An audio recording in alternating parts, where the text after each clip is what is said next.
మన ప్రాంతం సంబంధించిన పొగాకు రైతు ప్రతినిధులందరూ కూడా నెల్లూరులో నన్ను కలవడం, వారందరూ కూడా కొన్ని సమస్యలు వాటికి పరిష్కారం కావాలని చెప్పి అడగడం జరిగింది.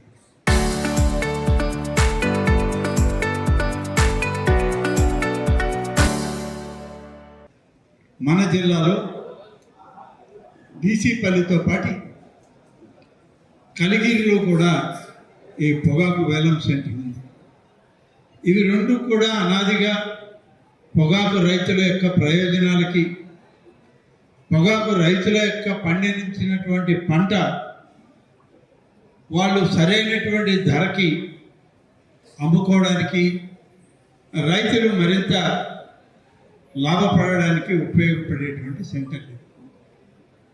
మధ్య మధ్యలో అనేక సందర్భాల్లో ఒకసారి రావడం, ఒకసారి రేట్ రావడం, ఒకసారి తగ్గిపోవడం, పంట దిగుబడిలో కూడా కొన్ని వ్యత్యాసాలు రావడం, ఇలాంటివన్నీ కూడా అనేక సందర్భాల్లో వింటూ వచ్చాము.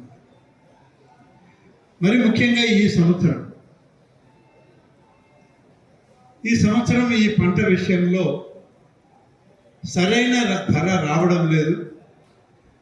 గత సంవత్సరంలో మంచి ధర వచ్చింది, పంట దిగుబడి పోయినసారి కన్నా ఈ దఫా ఇంకా బాగా వచ్చింది.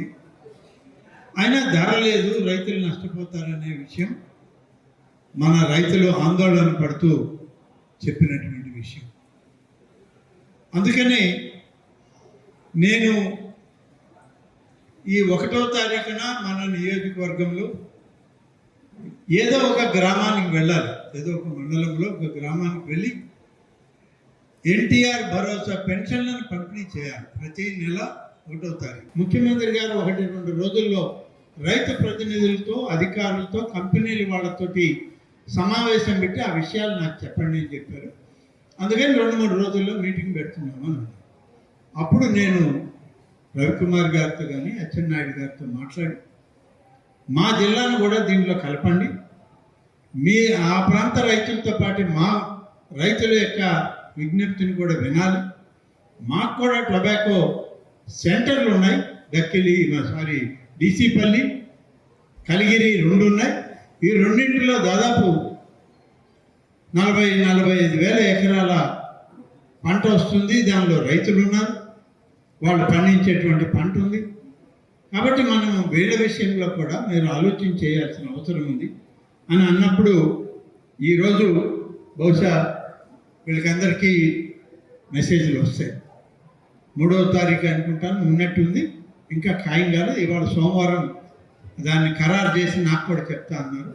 3 ఎమ్మెల్యేలు, ఇక్కడ ఉన్నటువంటి రైతు సంఘాల నాయకులు అందరితోటి వెళ్ళి ఆ సమావేశంలో మన ప్రాంతం యొక్క విశేషాలను కూడా చెప్పి మన రైతాంగానికి అవసరమైనటువంటి న్యాయం ప్రక్రియ చేయడానికి నా వంతు కృషి చేస్తాను, తప్పకుండా ప్రభుత్వం దృష్టికి తీసుకెళ్తానని చెప్పి ఈ సందర్భంగా తెలియజేస్తాను. రైతులు అన్నటువంటి వాళ్ళం నిద్రలేస్తే లాభ నష్టాలతో పని లేకుండా మళ్ళీ మనం వ్యవసాయానికే వెళ్తాం. రైతులుగా మన పని నష్టం వచ్చినా సరే మళ్ళీ అప్పు చేయడము, ఆ ఉన్నదాన్ని ఖర్చు పెట్టుకోవడము మళ్ళీ రైతులుగా చేస్తూ వస్తాం. ఎందుకని నిన్న రైతు ప్రతినిధులందరూ ఇక్కడ కానీ కలిగిరి సెంటర్లో వాళ్ళు కానీ మన ఈ 2-3 నియోజకవర్గాలు, ఉదయగిరి, ఆత్మకూరు, కావలి, ఈ ప్రాంత నియోజకవర్గాలు అందరూ చాలామంది నిన్న 30-40 మంది రావడం, ఉన్నటువంటి అన్ని విషయాలు చెప్పాక మనం కూడా స్వయంగా తెలుసుకోవాలి, రైతులతో మాట్లాడాలి. రైతుల సమక్షానికి వెళితే మన దాని పరిష్కారానికి ప్రభుత్వం నుంచి నచ్చజెప్పి కొంతైనా సహాయం చేయగలమేమో అనే ఉద్దేశంతో ఈరోజు నిన్న మధ్యాహ్నం సాయంత్రం నాకు చెప్తే ఇవాళ పొద్దున్నే మన డీసీపల్లి ఈ టొబాకో యార్డుకి రావడం జరిగింది. ఈరోజు మనం పెద్దలందరూ చాలామంది రైతులు చెప్పారు, ఇది పెద్ద ఉపన్యాసాలకి వేదిక కాదు. ఇది మనకున్న కష్టాలు తెలుసుకోవడం, కష్టాలకి పరిష్కారం ఆలోచించడం, పరిష్కరించండి అని చెప్పి రాష్ట్ర ప్రభుత్వం ద్వారా కేంద్ర ప్రభుత్వానికి మన వినతిని ఇవ్వడం, ఇవే మన ముందు ఉన్నట్టు. అయితే దీనిలో మా సహచర మంత్రులు చాలామందికి అనుభవం ఉంది. నాకు కొంత ఈ పొగాకు రైతాంగం ఇబ్బందుల్లో కానీ, పొగాకు పంట మీద కానీ, పండించే విధానం మీద కానీ, అలాగే ప్లాట్ఫారంలో దాన్ని తెచ్చి అమ్మేటువంటి ప్రక్రియలో కానీ నాకు కొంత అనుభవం తక్కువ. ప్రభుత్వ దృష్టికి, మంత్రుల దృష్టికి, అలాగే వ్యవసాయ శాఖ మంత్రి దృష్టికి, గౌరవ ముఖ్యమంత్రి గారి దృష్టికి తీసుకెళ్ళి ఈ సమస్యకి పరిష్కారం చేయమని చెప్పి వారిని కోరుతాం. వారు కూడా కేంద్ర ప్రభుత్వానికి ఇప్పటికే లేఖలు రాశారు. కేంద్ర ప్రభుత్వంలో ఉన్న కామర్స్ మంత్రి గారికి, కేంద్ర ప్రభుత్వంలో ఉన్నటువంటి ఆర్థిక శాఖ మంత్రి గారికి లెటర్లు రాశారు. ఇప్పటికే ఆ ప్రయత్నం జరుగుతూ ఉంది. మనం పోయి మన ఇబ్బందులు కూడా చెప్తే జరిగేటువంటి దానిలో మనకు కూడా న్యాయం జరిగే అవకాశం ఉంది.